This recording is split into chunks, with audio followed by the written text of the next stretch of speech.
There was a glimmer on the carpet in the ensuite as I entered, a reflection of sunlight just beginning to make its way through the blinds. It didn't blind me, but it caught my attention. I looked down to see what it was. I was barefoot and didn't want to step on glass or anything sharp. Caroline hadn't mentioned that she had dropped anything in the bathroom, but who knew? I didn't see it at first without the light shining on it. It was almost the same color as the carpet. Eventually, I found it. A tiny circle of foil that had fallen on the floor and reflected the light into my eyes as I entered the bathroom. I picked it up. It was the backing of a strip of pills, the little circle of foil that gets pressed out when you pop a pill out of the strip.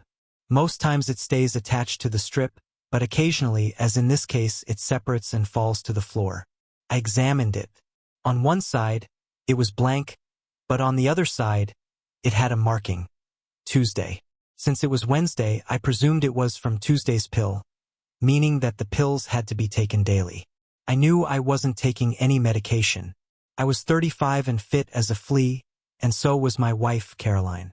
We had both recently undergone our yearly checkups and were pronounced fit and healthy. So why was there a pill cover in my bathroom? I knew there were several types of pills that needed to be taken daily, but the one that immediately came to mind was the contraceptive pill. Caroline was not on the contraceptive pill, or at least I thought she wasn't, since I had had a vasectomy 2 years ago following the birth of our second and last child. She had never had trouble with cramps or period pain, being one of the lucky women who sailed through her monthly cycle with no trouble whatsoever. So why the pills? I had to admit that my first thought was that she might have some kind of illness she didn't want to tell me about. My thoughts went to very dark places for a few minutes, but then I remembered the checkups and the fact we had shown each other the reports. We were both clear. If the little circle of foil was here, then it was likely that the tablets were here too. I closed and locked the door. Caroline was still in bed, and I began to search. It took me some time to find them, but eventually, I did. They were buried at the bottom of a box of tampons, inside an aspirin box. When I pulled the strip of pills out, I recognized them immediately as the same kind she used to take before my vasectomy and even before that, between our kids, while we were not trying to conceive. Why was she back on the pill? I had only one answer available to that question. She was seeing someone else. Caroline and I had been together for 9 years. I had just finished university training as an engineer, and she worked as a PA. We had met in a bar, and although we hadn't exactly hit it off immediately, there had been enough interest for her to accept my invitation to dinner. Caroline was tall, just about an inch short of my 5 feet 10 inches. She was a former athlete and maintained an athletic physique with a lean frame. Her hips were my favorite part of her. We had courted for about a year and then got married when I was 26. Our 2 children were James, 5, and Sonia, 2, and I had the operation to prevent any further pregnancies. 2 was our limit. We had the perfect set.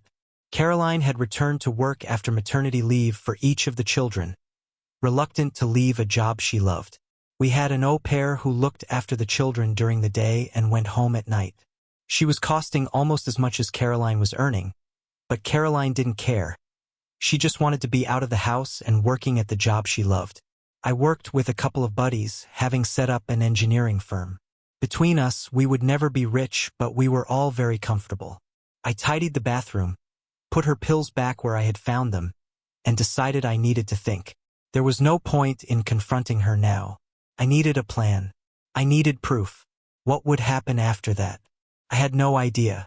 Let's get all the facts first and then see where that leads us. I went to work as usual and considered my options. Firstly, I wanted to know who and when. Also, how long had this been going on? Was it someone at work?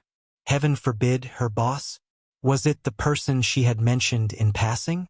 This led me to the next disturbing question. Were the kids even mine? All this time, I had not allowed emotion to get involved. I knew it would come, the feelings of loss, betrayal, hurt, and anger. But first, I needed to know if my suspicions were real. I was working on a problem and didn't yet have enough facts to draw any conclusions. I started with the internet, ordering some DNA testing kits. Testing the children would be straightforward. I often put them to bed before Caroline got home, so that part would be easy. I also ordered some surveillance equipment, a couple of small voice recorders to place in her car and her bag, and a few tiny cameras to hide around the house. I doubted she would engage in anything questionable in the house, given the au pair and the fact that she was rarely there when I wasn't. At least I didn't think she was. I needed access to her phone. I knew of a cloning tool that would allow me to get a copy of her phone, receive all her messages and emails, and even listen in on her calls. I had to buy another phone for that purpose. Took a few days for everything to arrive. During that time, I watched Caroline closely. She did nothing out of the ordinary. Our routine was typical, with occasional moments of intimacy, usually on weekends when we were both home. I never noticed anything suspicious about her behavior. She didn't show any signs of having a secret routine, nor did she seem unusually preoccupied when she returned home. Either she wasn't having an affair, or she was exceptionally careful about covering her tracks. On Friday morning, the packages arrived. I had them sent to my office to avoid any questions. I now had the DNA kits, voice recorders, several cameras, and the mobile phone cloning kit. That afternoon, I left the office early. When I got home, the au pair was feeding the kids their dinner, preparing them for bed. I let her handle that while I set up the cameras, one in the bathroom, one in the living room, and one in the bedroom with a clear view of the bed. I heard the children splashing in the bath and went to help get them ready for bed. I took Sonia, swabbed her cheek, and pocketed the swab. Then, I laid her down and read to her until she fell asleep. James was still awake when I looked in, and the au pair was still reading to him. I offered to take over so she could leave, and she gratefully accepted. James's swab took no time at all, and less than 20 minutes later, he too was fast asleep. I packaged the swabs, along with one taken from my own cheek, and placed them in the mailbox for the postman to collect in the morning. The service promised that the results would be available online within 48 business hours. So by Wednesday at the latest, Caroline came home exactly on time that evening, and we went through our usual routine. She told me about her day, and I told her about mine, neither of us really listening to the other. We had dinner and then she went for a shower. I used that opportunity to plant the recorders in her car and bag into Clone's cell phone. I checked the clone to see if there were any incriminating texts or emails, but there were none. Either she was extremely careful or she was not involved in anything inappropriate. I couldn't decide which. The weekend passed as it usually did. We had moments of intimacy on both mornings before the kids woke, a routine that had almost become ritualistic. Caroline had no calls or texts over the weekend, and since we spent all our time together, I had no chance to check if she was taking the tablets. However, I did notice that the strip of tablets was missing the days corresponding to those weekends. Since I wasn't taking them, it was a fair conclusion that she was. On Monday, I told Caroline I would be working from home. She went off to the office, and I took the opportunity to review the footage from the cameras. The bathroom camera confirmed that she was indeed taking the tablets. But the real surprise came from the bedroom camera. On Saturday evening, while I was cooking dinner, Caroline had gone for a shower. I saw her in the bedroom using a phone to text someone. There had been nothing on the phone I cloned, so she must have had a second phone. Certainly hadn't been in her bag. So where was it? I watched as she finished texting and then went over to the air conditioning unit. She released the catch, opened it and stashed the phone inside. Immediately, I went and checked the duct but found no phone there. She must have hidden it when she was home but took it with her when she left. I needed access to that phone. It was the first piece of concrete evidence that she was involved in something. Although I still wasn't sure what, the indications were clear that she was hiding something. I watched the footage of her getting dressed that morning and saw her remove the phone from the air conditioning unit and slip it into her bag before leaving for the day. I needed that phone.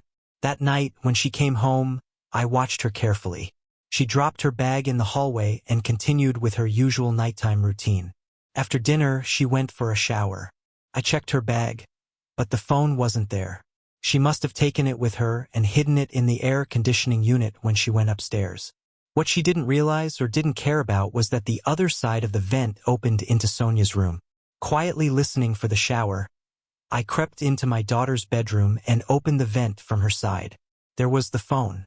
I grabbed it and took it to my office, cloning it to the new phone in just a few minutes. I returned it and had just about closed the vent when I heard my wife come out of the shower. I went and sat by Sonia's bed, gently stroking her hair. When my wife came in, she asked quietly if something was the matter. I shook my head and whispered that I liked to come and sit with one or the other of them from time to time, just to remind myself how lucky I am to have two such wonderful kids. She smiled and said, "You old softy," and suggested we head out before I woke her. I didn't get to look at the clone phone until the next day. That was when my world seemed to collapse. The sound of the intercom from my secretary failed to penetrate as I sat in my office chair, staring at the clone phone, tears streaming down my face. Eventually, my secretary must have grown tired of trying to reach me and knocked briefly before entering my office.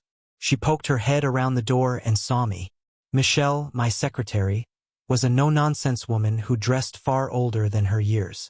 I would place her between 30 and 40.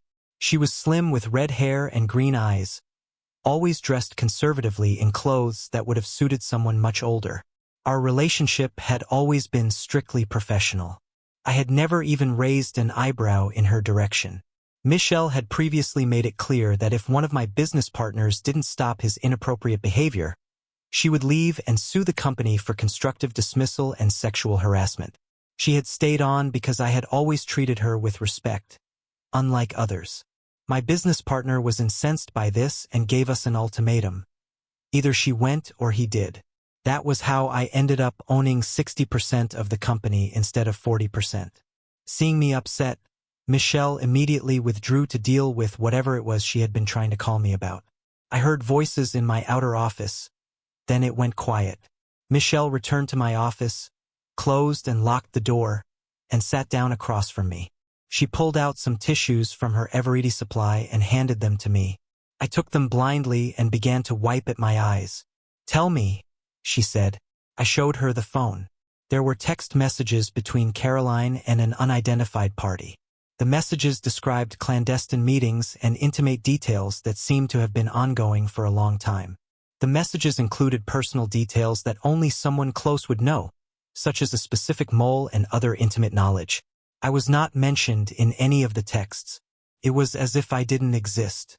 "Do you know who she is involved with?" Michelle asked, still all business. I shook my head. "How did you find out?" she inquired.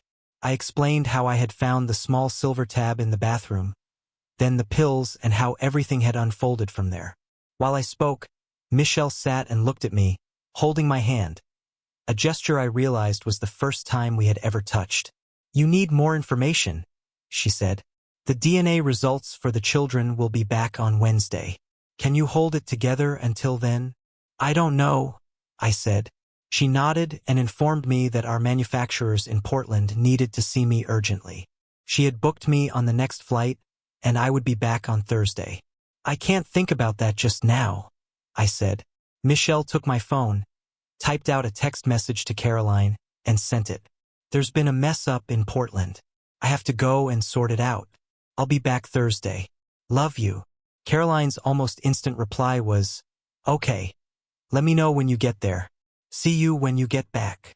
Michelle looked at the phone for a second, her lip curling, then handed it back to me and took out her own phone. "Lorraine," she said. "Yes, thanks. You free this afternoon?" After a brief exchange, she instructed me to get cleaned up. It was oddly reassuring to defer decisions and plans to someone else. When I came out of the bathroom, Michelle was holding my jacket. "Where are we going?" I asked. "You have an appointment with an old friend of mine," she said. I followed along, and it turned out Lorraine was Michelle's best friend and also a divorce lawyer. She had handled Michelle's own divorce when her husband had been unfaithful. Michelle explained the situation to Lorraine while I sat there in a daze, unable to fully process what was happening. Lorraine, having dealt with similar situations many times, began outlining my options. "Gary," she said, "I'm just laying out your options. I'm not advocating for any just yet. That may come later. Your first option is to do nothing. She doesn't know you know, and from what I understand, you seem to have a perfectly happy life before, which doesn't have to change. You could keep on as if nothing happened, playing ignorant. Second," Lorraine continued, "an amicable divorce, file for irreconcilable differences. You'd split your company, house, and 401k. She earns less than you, so you'll likely have to provide support for her for a few years and for the children until they graduate high school. Third, Lorraine said, you could sue for alienation of affection if he is the father or for non-enforcement of a fraternization policy if he's a coworker. If the other party is married, you could give their partner all the information about the affair. If they knew, you might have a case against them too. If they didn't, maybe I could represent them in their divorce. You could go public telling everyone, friends, family, and coworkers. You could even sell your share of the company to an offshore trust, remortgage the house, take all the equity, cash out your 401k, and have a blowout in Vegas. My mind raced as I considered her options. Option 1 wasn't acceptable. I had been an unwilling participant in this situation for too long. Option 2 wasn't viable either. I had invested too much in building the business and the life we had. I wasn't willing to give her half and continue supporting her while she was with someone else. Nuclear, I said. Lorraine smiled. Okay. I'll start drawing up some paperwork. I would suggest starting some covert surveillance on her to find out who and when and where. We really need more evidence. Can I keep that phone? I asked. Seeing it does you no good, she said. I nodded and handed her the phone. Michelle and I left Lorraine's office, and she took me to a small family-run hotel where she had me booked in. Go take a shower and get some room service, she instructed. I'll be back with some things for you later. I went through the motions, my world unraveling around me. I ordered room service as if I were on a routine trip. It was the only way I could cope with the stress. 9 years of my life felt like they had been flushed away. What hurt most was how oblivious I had been. How had I not noticed what she was doing? Was it someone she had returned to after each child? Or was it simply that she couldn't stay away from her lover for long? I had the minibar speculatively and was about to indulge when Michelle entered the room. Don't even think about it, she said firmly. I need you thinking, not drowning your sorrows. You need to plan, and you can't do that if you're looking at the world through the bottom of a bottle. Plan? I asked, feeling defeated. I had a plan. I had a loving wife and 2 beautiful kids. Now, I don't even know if the kids are mine. My entire life has fallen apart. And you want me to plan? Michelle looked at me for a moment, waiting for me to say something. When I didn't, she checked her watch and said, Okay, pity party is over. How many times when we were building the company did you hit a roadblock? Did your plans fail? That's got nothing to do with this, I said. I don't know, I admitted. A whole bunch. There was a time when the patent office lost the application for the inverse thread and we got beaten to that deal. There was a time when the bank tried to foreclose on us early because they were under pressure. Okay, she said. At what point in all those times did you sit down, put your head in your hands and give up? That was different, I said. Why? She asked. What was so different about those times? I had something to fight for then, I said. I had a family who was depending on me. You have a family now, she said, who are equally dependent on you. And it's much bigger than the family you have at home. There are 141 people and their families depending on you to pull through this. None of your partners are capable of keeping the company afloat. You're all engineers, but of the 3 of you, you're the only businessman. If you go down, the company goes down. You think that anyone else cares about the families dependent on your company. If she gets half, she will sell it off to the highest bidder and you will lose control of the business. You know who will buy it. Hatting Lou will then own everything you've worked for. Is that what you want? I stared at her. She was right. I had worked too long and too hard to let it all go to whoever offered my wife the most money. I needed to get everything in order to secure my and my family's future. If the kids were mine, I would make sure they were taken care of. As for Caroline, she had made her own choices, and she could deal with the consequences. My anger and determination gave me clarity. I sat down with Michelle and began to make plans. I was going to secure the future of the company and look after the only family I had left. Once I made that decision, everything fell into place. The hurt and indecision were gone. Michelle saw the change in my expression and nodded in satisfaction. That's the Gary I need, she said. The one who knows how to plan for the future. We spent the rest of the evening strategizing. Initially, I considered selling my shares in the company to my partners, but Michelle dismissed that idea. She believed I couldn't trust them to manage the company properly and warned that once they became majority shareholders, they would likely run it into the ground. In the end, we decided to set up an offshore trust. I would sell the company to the trust at market rates and be retained by the trust as CEO at minimum wage. Since the trust was offshore, its records would be beyond the court's jurisdiction, and its owners would remain unknown. I would be a millionaire on paper once everything was finalized, but I needed to divest myself of that capital. I also needed to cash in my 401k and release all the equity in the house. Although we had bought the house together, it was in my sole name, as Caroline hadn't been working at that time. I made a list of tasks and texted my lawyer, who handled the company's legal matters, to schedule an appointment for the next day. After Michelle left, I took another shower and went to bed, not expecting to sleep much. I fell asleep almost immediately and didn't stir until the alarm on my phone woke me. The next day, there was a message from Caroline. You didn't let me know you arrived. Is everything okay? Sorry, I was planning until late and then fell asleep. Everything is coming together now. I should be back Thursday. Good, see you then. Love you. XX. I couldn't bring myself to respond. Michelle knocked on my door just after 8. I had taken another shower and was contemplating going out for breakfast. Breakfast, she said, indicating that I should follow her. We went to a diner down the street and sat in a booth, eating pancakes and bacon with maple syrup. Part of me couldn't understand why I was behaving as if my world hadn't just fallen apart. I rationalized that, at some point, when the dust settled, the reality of it all would hit me. I wasn't looking forward to that, but in the meantime I had work to do. Brian Spencer, Michelle said, naming my lawyer, called and said he has a slot at 10 to see us. We can go to your bank first to cash your 401k and release the equity in your house before we go there. I see how consolidating my cash is worth doing, I said. But there's still a record of me having it all. Won't the court just order me to pay her half? Only if you still have it, Michelle said with a grin. That's where Vegas comes in.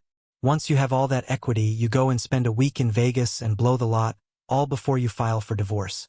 That way, when you're assessed by the courts, you'll appear to be financially poor and in debt. In fact, the bank might foreclose on your house, and your salary will barely cover your living expenses. That's assuming the kids aren't yours. If they are, then you can put all your 401k and trust funds into their college funds. Caroline won't be able to touch it. She'll technically be earning more than you and might even end up having to pay you maintenance. When do you get the results of the DNA test? Michelle asked. The company said the results should be online sometime today, I said, picking up my phone. I checked the email from the company and clicked on the link. The page began to load, but I put my phone down. May I? I asked Michelle, pushing the phone toward her. She picked it up, looked at the screen, and scrolled a couple of times. I watched her face for any clues about what the results might be. She looked up from the phone. The results aren't ready yet, she said. The tracking says they should be in within the next 12 hours. I let out a breath I hadn't realized I was holding. Come on, she said, getting up. The bank should be open now.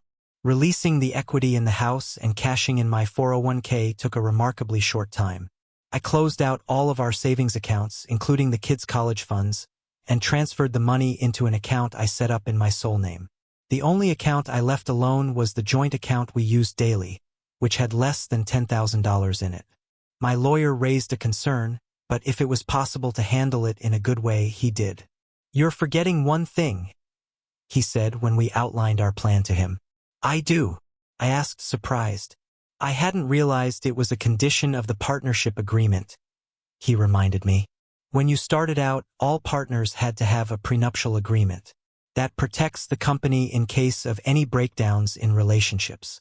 It only covers the company, so Caroline has no claim on any company assets. For the purposes of the divorce, you're an employee of the company, so she can only claim against your salary and 401k. What should I do? I asked. What I would suggest, he said. and I mean no disrespect to your divorce attorney's plan, is to use all the capital you released from the house and your 401k to invest in the company. Buy out one of your partners. I know Robert has been hinting at wanting to cash in. You don't have enough to do it, but you could take out a loan from the company pension fund to cover the difference.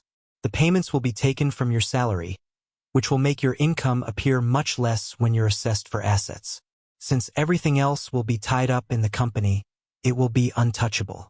Your credit rating will take a hit when the bank forecloses on your house, and you'll lose half of whatever is left in your bank account. But other than that, she'll get nothing. We can make your salary less than hers, so she might even end up paying you support. What would I have to live on? I asked.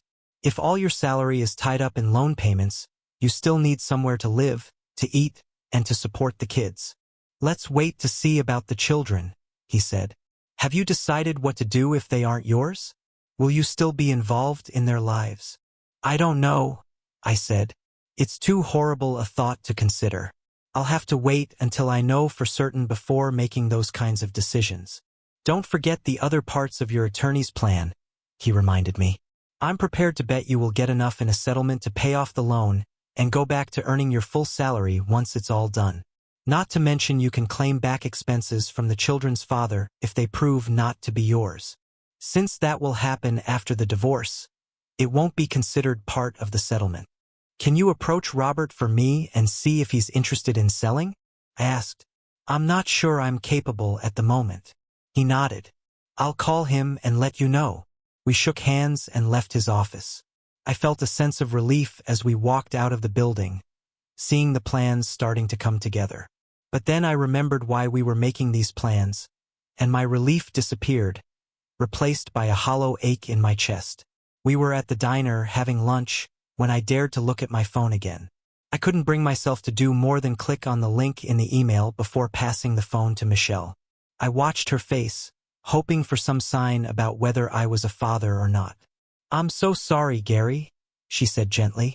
It was the most uncharacteristic I had ever seen her. She passed me the phone, and I read the results for myself. Neither of the children were biologically mine. Although they had the same father, it wasn't me. The double blow of losing both my children was overshadowed by the rage I felt at the betrayal. Not only had Caroline passed the 2 children off as mine, but she had also convinced me to have a vasectomy, meaning I couldn't father children of my own.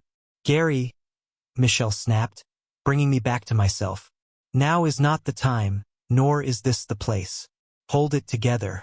We will get through this, I promise. I took several deep breaths, pushing my rage down. I had really wanted to do someone severe physical damage and had even considered hiring a professional to deal with the person who had deceived me about the children. Michelle took control once again and led me out of the diner. Lorraine called and said she wanted to see me. We headed for Lorraine's office, where she looked concerned when we entered. I have a preliminary report from the PI, she said. Apparently, Caroline didn't waste any time. A man came to your house last night and stayed the night. We couldn't see inside, but I have cameras set up. I can go swap out the flash drives, and we can review what happened.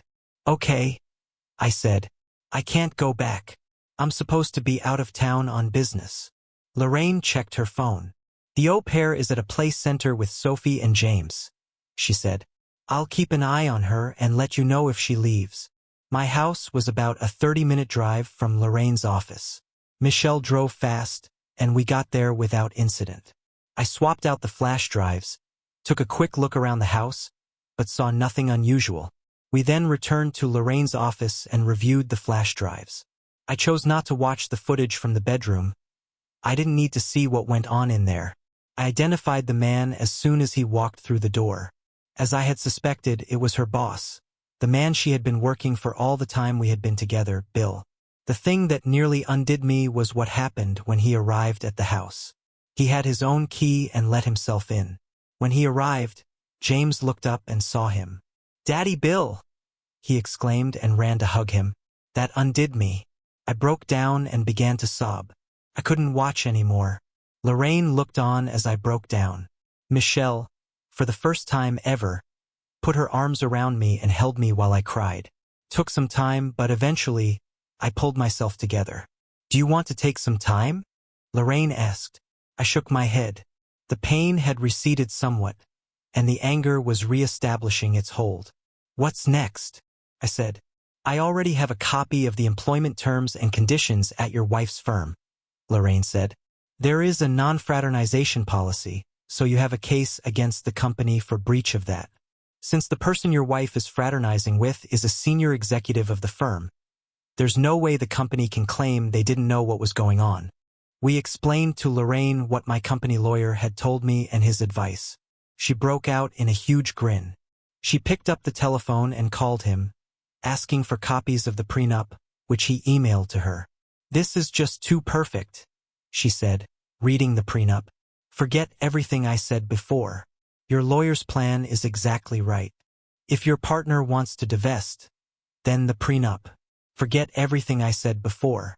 Your lawyer's plan is exactly right. If your partner wants to divest, then buy him out. Sink everything you have into the company, which immediately puts it out of her reach. We can go after her company for non-enforcement, him for alienation of affection, and her for false declaration on a birth certificate. We can also pursue claims for the money spent on the children so far. The deductible on the medical bills alone is a sizable sum. It all depends on whether Robert wants to sell out, I said. I guess we have to wait until he comes back with an answer. Michelle dropped me back at the hotel, and I went up to the room. I was just about to sit on the bed when there was a knock on the door. I opened it to find Michelle standing in the hallway. Come on, she said. You can't stay here. What? I asked, confused. Because you need not to be alone, she said. You'll only brood or attack the minibar. I want you where I can keep an eye on you. While she was talking, she had packed up my few things. She grabbed my arm, guiding me out of the room, then checked me out and took me to her car. Where are we going? I asked, not caring much where. My place, she said. I have a spare room you can use. But I began. She turned her head and gave me a look. I shut up. I had never been to Michelle's house and was surprised to see that it was almost the same size as mine. Ours was over 2 levels, whereas hers only had a single floor. She showed me to a room with an ensuite shower and told me to get changed. She ordered dinner in and we ate in silence. I'm guessing it was good, but I didn't really taste it. My mind was preoccupied with a maelstrom of thoughts that wouldn't settle. I was in a rage but couldn't find the energy to express it. I was devastated but couldn't find the energy to care. All I had the energy for right now was to execute my plans. I was on autopilot, my destination set. I was just contemplating what to do after I finished eating when my phone rang. I winced, hoping against hope that it wasn't Caroline. It wasn't. Hi, Robert, I said listlessly. Why? Was all he asked. Robert and I had been friends since university. We had trained together, and it was a project we had worked on that had given us the foundation to start the business. I had ended up with more of the company at first because I had more capital to invest than he did. Caroline is cheating on me, I said in a wooden voice. Has been all along? He asked incredulously. You mean neither of the kids are mine? I told him. There was silence from the other end of the phone. So you want to tie up all your assets in the company and hide behind the prenup? He asked. Either Robert had a far better understanding of the partnership agreement than I did, or Brian Spencer, our lawyer, had explained it well. I want to keep 5%, he said, and stay on the books as a consulting engineer. I'll discuss the details with HR. The rest is yours. Okay, I said. I'll get Brian to draw up the paperwork. Gary, he said after a moment, I'm really sorry. I know it doesn't feel like it right now, but it does get easier, I promise.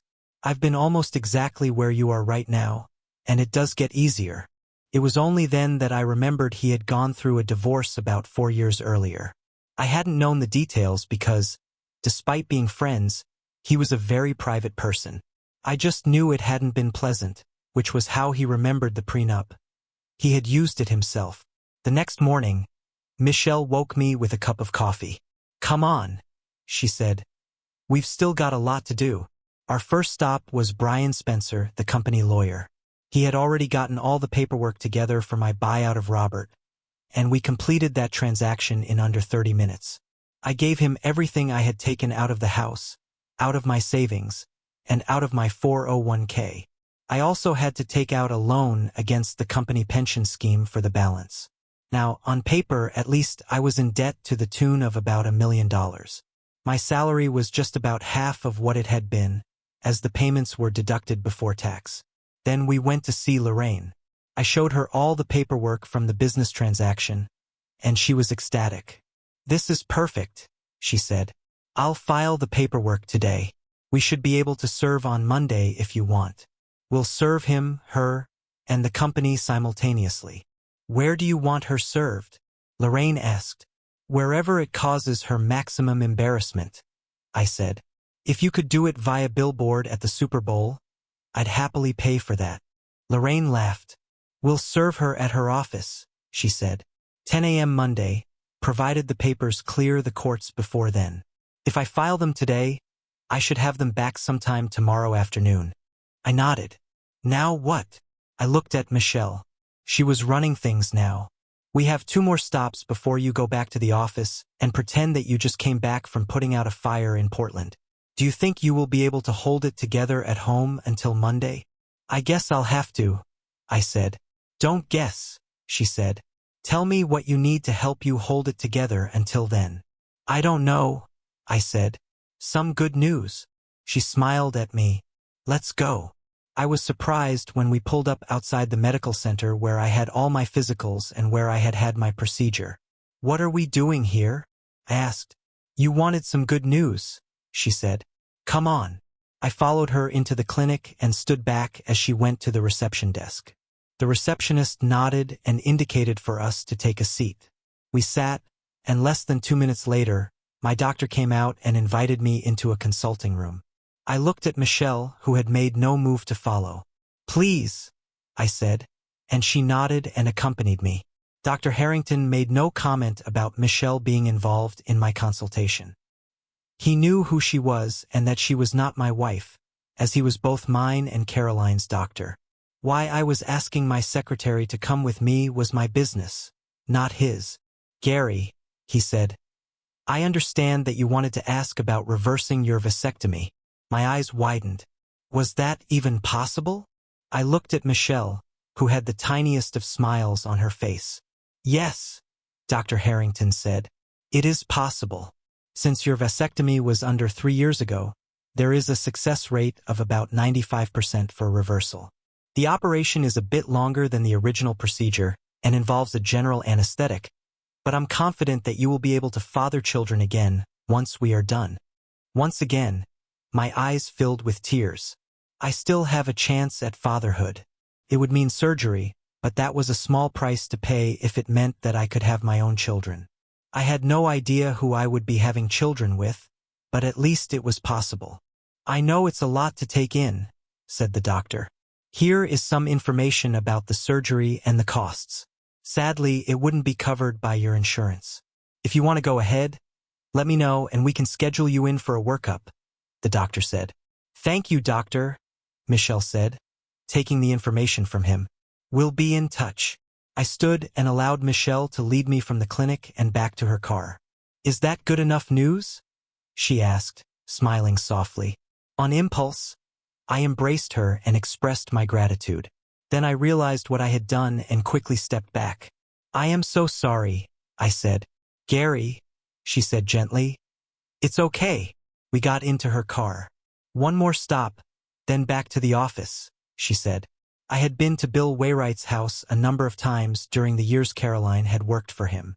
He and his wife, Stephanie, lived in a nice area just outside the city in a gated community. They had hosted some company functions there. "Why are we here?" I asked. Michelle got out of the car and walked to the door of the house. I followed her. She didn't even have to knock. Stephanie had been informed by the guard that we were on our way over and she was waiting at the door. "Gary," she greeted me. "You must be Michelle. Was it you that called?" "It was," Michelle answered. "Come in," Stephanie said, leading us to a room that looked like an office just off the entrance hall. It was Bill's office, judging by the pictures on the desk and wall. Stephanie settled behind the desk and indicated the chairs opposite, suggesting this was not a personal visit. "How can I help you?" Stephanie asked. I sat there staring at her, unable to speak. Finally, I asked, "Did you know?" Stephanie sighed sadly. "No, I suspected, but I never knew for sure. I could never find any proof, nothing I could take to a lawyer. Otherwise, I would have taken him to court for every penny he has." "Get in line," Michelle growled. "Do you have proof?" Stephanie asked, and I nodded. "Proof that neither of my kids are mine, that they share a father. Video of him and Caroline at my house, my son calling him Dad," I said, my voice breaking. I couldn't finish that sentence, and once again, I was overwhelmed with emotion. "Oh, Gary, I'm so sorry," Stephanie said. "I had suspected for years, but he was so careful," she said. "I had suspected for years, but he was so careful. I had him followed, checked his phone, his email. I even confronted him about it, but he convinced me I was just being paranoid. The PI I used came up empty. I promise, if I had been certain, if I had any proof, I would have come to you right away. I didn't want to destroy what looked like a happy marriage based on mere suspicion. I needed to be sure, and I never managed to get any evidence." "What are you going to do now?" I wondered if I should tell Stephanie my plans. I didn't know if she would inform Bill immediately. It was probably too late for him to do anything meaningful, but I wanted it to be a big shock for him, just as it had been for me. "Now that you have proof," Stephanie said, "what are you going to do?" "I'm not sure if I should be telling you this," I said. "I understand," Stephanie said with a small smile.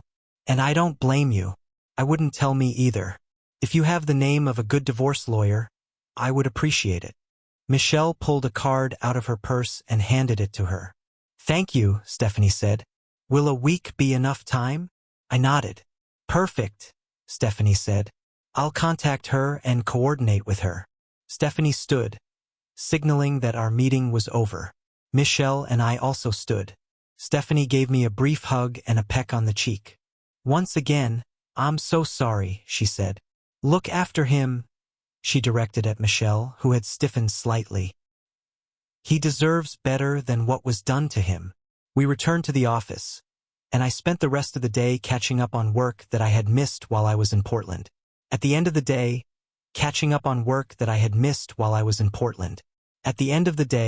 Michelle knocked on my door, told me she was leaving for the evening, and returned to her professional demeanor. I felt a pang of loss. I had thought I was starting to get a bit closer to her, but perhaps that was just my imagination. I thanked her for all her help. I worked late at the office, catching up on tasks. Caroline's text came in around 8 p.m. "What time will you be home?" she asked. "Probably another hour or two. Got some catching up to do after my trip. I'll probably be asleep then. I have an early start in the morning. Love you, XX." I couldn't bring myself to answer the text. I continued to work until almost 11 p.m., hoping she would be asleep by the time I got home. The less interaction with her, the better. When I arrived home, the house was dark. Nothing seemed out of the ordinary. I checked on Sonia and James. They were both asleep, looking as adorable as ever. A sob welled up in my chest, and I had to go hide in the bathroom. I couldn't let Caroline catch me weeping over children who were not even mine. I still hadn't decided what to do about the kids. It was unlikely that either of them would remember me if I just walked away. I had no formal responsibility to them, but I loved them both all the same. How could I abandon them when less than 48 hours ago they were my children, my pride and joy? Now they were just further proof of my wife's infidelity. I decided to wait and see what transpired. The decision might be taken out of my hands. I went to bed, doing my best not to wake Caroline. It took me a long time to fall asleep, and when my alarm woke me the next morning, Caroline was already gone. The nanny was in the kitchen feeding the children when I entered. I looked at her, wondering if she knew. There's no way she didn't. Was she now looking at me and laughing at the situation? Did she know the children weren't even mine? My mind wandered, and I had troubling thoughts about her and Caroline's past interactions with Bill right as the children cried in the next room. I shook my head angrily. I decided that come Monday, I would take great pleasure in firing her. I would make sure she would not work as a nanny again. I realized I was taking my anger out on someone who had little control over the situation. If she had told me, she would have lost her job and could have left. However, she seemed to care for the kids whom she had looked after since before Sonia was born. I was lashing out, probably at the wrong person. At work, Michelle was already in the office when I arrived. It was as if the previous couple of days had not happened. She was all business, and I noted from my planner that she had cleared my day for what she labeled as marketing. I got settled in my office, and she brought in my morning coffee as she had done every day for the past 9 years. She also brought herself a coffee, something she had never done before. Marketing? I asked. Since when do I do marketing? She grinned. We have to plan the last part of Lorraine's strategy. I looked at her, puzzled. What's that? Tell everyone, she said. Friends, family, church groups, volunteer groups. Anyone and everyone she interacts with needs to know what she's been doing. It won't paint me in the best light, but if you don't get your story out first, Caroline will, and that will be much worse. I'll be a laughingstock, I said. A man who can't even keep his wife satisfied, raising another man's children. You have to get your story out there, Michelle insisted. If you don't, Caroline will paint you as an abusive husband or someone who mistreats children. People might believe that, and when we go public, she'll hit back with everything she has. Get your side out first, and people will be less likely to believe any counterclaims. Michelle put together a media pack with all the proof we had about Caroline's infidelity, the private investigator's report, copies of the DNA tests showing that I was not the father of the children, and videos from my house, including footage of Bill interacting with the kids. Later that morning, I received an email from Lorraine. She had received a sample of Bill's DNA from Stephanie and had confirmed he was definitely the father of both children. I included this new information in the media pack, which would be sent to Caroline's parents, my parents, and Caroline's siblings. Electronic copies were also sent to all her Facebook and LinkedIn contacts, along with anyone else I could think of. I arranged for the media pack to be delivered at 10 a.m. on Monday, the time when the revelations were set to be made public. I only had to get through the weekend, which I had planned for as well. As an engineer, it took me less than an hour to design and build a small device with a motor, timer, and battery. I set it so that the motor would create a jarring vibration after a certain amount of time. On Friday night, after the nanny had left, I secretly placed the device under Sophie's pillow. It was set to go off at 6 o'clock the next morning, around the time we would normally wake up. This would ensure that our usual weekend morning routine was disrupted. The device worked perfectly. I was woken by Sophie coming into our room and climbing into bed with us, so our usual weekend morning routine was interrupted. I smiled to myself, managing to keep busy all day Saturday with the household tasks Caroline had been asking me to do for months. When she commented on it, I simply mentioned that it was about time I took care of them, given how much she had been reminding me. Saturday night, Caroline unusually tried to be intimate, but I pretended to be asleep when she came out of the bathroom. On Sunday, her daughter once again woke up early, startled by the device I had set up. We decided to take the kids to the zoo for the day. Throughout the day, there were moments when I looked at Caroline, the woman I had loved and thought loved me in return, and the children I had cherished, only to realize they weren't mine. I struggled to keep my emotions in check, biting my cheek until it bled, but I made it through the weekend. On Monday, I was eager. I told Caroline I would be working from home and wanted to speak to the nanny. Caroline left for work at her usual time, poking her head into my office to say goodbye. I pretended to be engrossed in an email and just grunted in response. Once she left, I looked at my watch. It was 8:15. The nanny knocked on my office door, wanting to take the children to the play center, but I said no. They needed to stay at home. She was surprised, as I had never refused her before, but she nodded and went back to the children. I heard James get upset, having wanted to go. Around 9 o'clock, Michelle arrived at the house, which surprised me, but I let her in. For the first time, I made coffee for her. We had a teleconference with Lorraine at 9:30. "Gary," Lorraine said, "this is your last chance to reconsider. If you have any second thoughts, now is the time to speak up. I have no second thoughts, I said. Then I'll see you on the other side, Lorraine replied. It was on. I watched my email account for confirmation of service emails. At exactly 10 a.m., the first arrived, the second about 3 minutes later, and the third 5 minutes after that. Then my phone rang. It wasn't Caroline as I had expected. It was my mother. Hi, Mom, I answered. What's going on? She asked. You read the packet I sent? I asked. Yes, but then she said. Read the packet I sent? I asked. Yes, but then you know as much as I do, I said. Caroline has been cheating on me, probably my whole married life with her boss. The kids are not mine. I'm divorcing her. Gary, can't you? She said. No, Mom, I can't. I have to go. I have other calls coming in. I hung up. The phone rang again immediately. This time it was Caroline. Gary, we need to talk, she said. I didn't answer, waiting for her to continue. I'm coming home, she said, and ended the call. Caroline is on her way, I told Michelle. I'll get out of your way. Michelle offered to stay, but I wasn't sure how to ask her. I just looked at her as she said, Call me when you know what's happening, and left. Caroline arrived about 20 minutes later. I heard her car pull up, but she didn't even bother to park in the garage. I didn't know what to expect when she entered the house, whether she would come in aggressively or quietly. She entered my office and sat down opposite me at the desk. Gary, she began. Not interested. I cut her off. You lied to me for 9 years. Neither of the kids are mine, yet you convinced me to get a vasectomy while you were still taking birth control so you could continue your affair with Bill. Her eyes widened. So no, Caroline, I continued. I have no interest in what you have to say.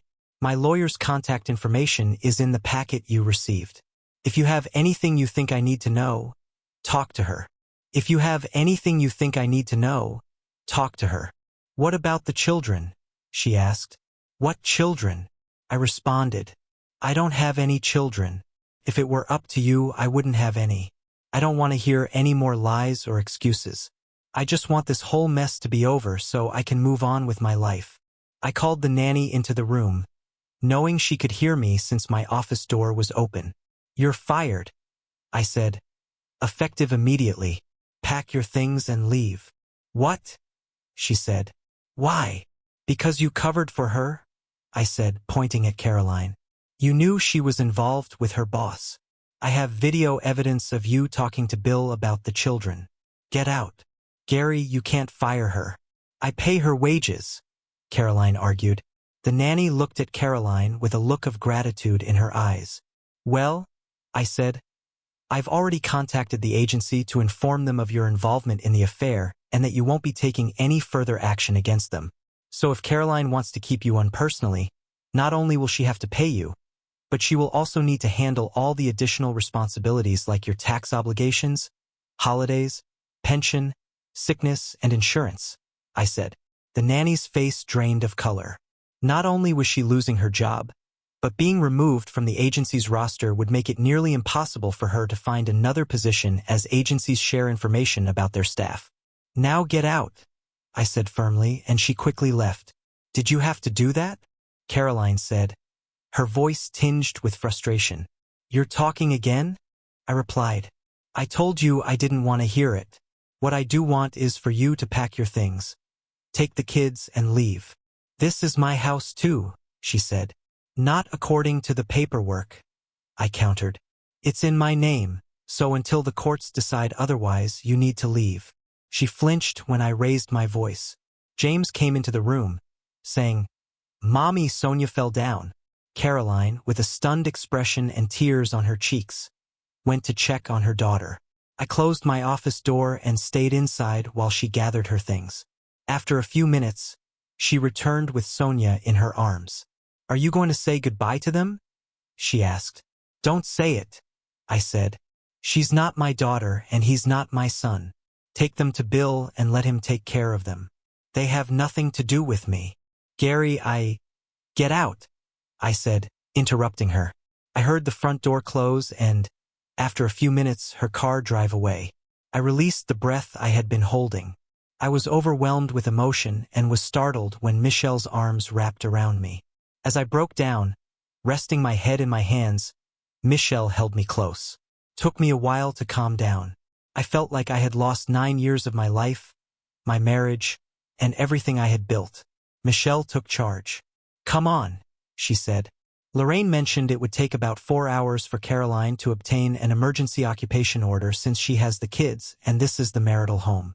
"Do you really want to give her the satisfaction of throwing you out of your own home?" We gathered some of my clothes and important paperwork. I would need to find a place to stay, but for now, I loaded my belongings into both mine and Michelle's cars and left. Initially, we went to the office where I was served. Later that day, Lorraine called to inform me about the service. There was not only an occupation order but also a restraining order, meaning I wasn't allowed within 100 yards of the house. If I wanted to retrieve anything, I would need to make an appointment and be accompanied by Caroline's lawyer at my expense. Without fully grasping the situation, I found myself moving into Michelle's spare room. All my clothing was stored in her wardrobe, and my paperwork was neatly filed in the office. It had been a week since Caroline had been served.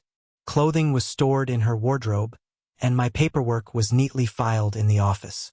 It had been a week since Caroline had been served. I spent the time working and then returning to Michelle's house for meals and rest. She brought me coffee in the morning, made breakfast, and we traveled to the office together. Despite the difficult circumstances, nothing seemed to change between us. She remained professional, and other than the hug when I had broken down at my house, I hadn't smiled at her. On Monday, we had an appointment with the lawyers from the company where Caroline and Bill worked. I wasn't fully aware of the details, but we were apparently suing for a sum the company could barely afford. They had insurance, but it was capped at $1 million, and we were seeking more than that. Their lawyers were very businesslike, while Lorraine, my lawyer, was almost gleeful. "What will it take to settle this?" asked one of their lawyers. "Immediate and permanent termination with loss of pension for the senior party involved," Lorraine said, "as well as keeping Caroline on the payroll for at least 3 years and an additional $1.5 million. I wasn't fully engaged as they negotiated back and forth. Eventually, they agreed to all of the above, but I would only receive about $750,000. That amount would cover a significant portion of the debt I owed to the company pension fund to be paid after the divorce was finalized. Later, Lorraine and I met with Bill's lawyers. I left their office $500,000 richer, which would cover the pension fund loan completely and leave me with a substantial amount of money after the divorce. My final appointment of the day was with Caroline's lawyers. Caroline was present but avoided making eye contact as I entered. Michelle and Lorraine accompanied me. "This accounting on the divorce petition is ridiculous," Caroline's lawyer began. "Your client is a majority shareholder and CEO of a company worth approximately $20 million, not to mention the assets in the house, savings, and 401k. I suggest," he started. "Let me stop you there," said Lorraine, pulling out a sheath of papers from her briefcase. "The company is out of scope for the divorce as per the prenuptial agreement signed by all parties. My client recently made a significant investment in the company, depleting the majority of his savings, including his 401k, and taking a loan against the house. He also had to take a loan from the company pension fund. One of the partners wanted to divest, and it was crucial to prevent those shares from falling into the hands of a competitor who has been trying to take over the business for some time.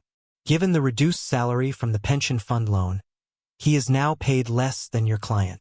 I will be asking the courts for some sort of maintenance agreement to support him while he finds his footing." "What about the children?" asked her lawyer. "There is DNA proof that those children are not his," Lorraine replied. "She knowingly falsified birth records to show my client as the father with the intent to defraud. Additionally, we are looking into seeking damages for the significant impact of her convincing him to undergo a surgical procedure, believing he was the father of the children. The alternative is that your client accepts the divorce petition as is, packs her things, and vacates the marital home. She will receive half of the joint account, which currently stands at $9,443.15. Her lawyer reviewed the paperwork, the prenuptial agreement, and then looked at Caroline. For the first time, Caroline made eye contact with me. "Gary, please," she said. "9 years," I responded. "You lied to me every single day. You have nothing to say that I want to hear." Caroline looked at her lawyer and nodded. She signed the papers. I wasn't present when she moved out of the house. I received an email from her lawyers informing me that the restraining order had been lifted and that the house was now mine. I considered moving back in but decided against it. Instead, I put the house on the market. It didn't quite cover the outstanding balance owed to the bank, but I made up the difference, and the bank was satisfied. 2 months later, I was still living in Michelle's spare room. After our divorce, Caroline moved in with her parents, who, despite all the evidence, remained on her side and refused to speak to me. It was no loss, though. For some reason, Stephanie had not divorced Bill as she had promised. I had no interest in finding out why, especially since he had lost his job and pension. They had to sell their house in the gated community and move to a smaller apartment. Bill managed to find a reasonable job with his remaining contacts and skills, although it was not the same as before. I hadn't seen Caroline since that day in her lawyer's office, and I had no desire to. One day, while at my desk at work, Michelle knocked and entered without waiting for a reply. "Bill Wainwright is dead," she said without preamble. "What?" I asked. "Apparently, Stephanie caught him with Caroline again. She shot him," Michelle explained. I leaned back in my chair, a grin spreading across my face. I tried to control it but found it difficult. "It couldn't happen to a nicer guy," I said eventually. Michelle laughed.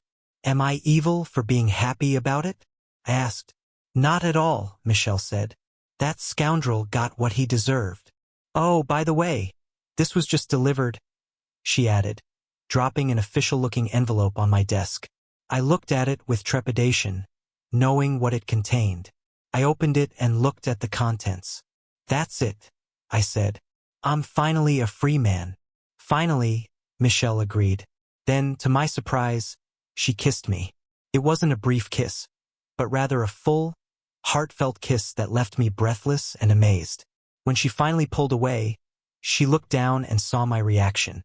"For 9 years," she said, "I've taken care of you. You are the most perfect man I have ever met. Not once did you ever make an advance, and I loved you for it. I have waited for you for 9 years, and now that you're free, I want to show you that not all women are deceitful. Please give me a chance." I was stunned, reflecting on all the time I had spent with her before I learned about the infidelity. I had defended her fiercely against my business partner, even to the point of having him removed from the business. I realized then that I had real feelings for Michelle. It seemed inevitable that working closely with someone for so long would lead to deeper emotions. And now, with the divorce behind me, those feelings were clear. "Say something," she said, a look of worry on her face. It was the first time I had ever seen her uncertain. "How many?" I asked. She looked puzzled. "How many what?" "Children," I said. "How many children should we have?"